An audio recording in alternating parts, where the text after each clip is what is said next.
Hello, I'm Mike Durante, president of Thai National. I heard a story this weekend I'd like to share with everybody. My priest was telling a story about an old man that he worked with years ago. The man was having a very hard time with his life. He was very successful. He tells the priest, I climbed the corporate ladder.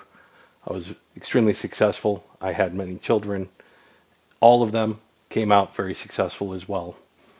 But throughout these years, my family walked away from me. My wife left me. My attitude and my focus just on my career caused me to be in the situation I am today, old, alone. And he said something to the priest that stuck with me and I wanted to share.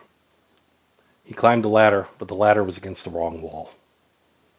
His foundation wasn't there. And it got me thinking, where am I today? What do I have with my career? And what foundation do I have in place? And I figured a lot of people can learn from this story. My foundation, what I like to do is make sure that we have a business with honesty, with passion, with dependability, and is innovative. And that's my foundation. That's the wall I put my ladder on. Think about it. Share with myself in the comments below. Let me know what's your wall. What do you put your ladder on? Thank you. Have a great day.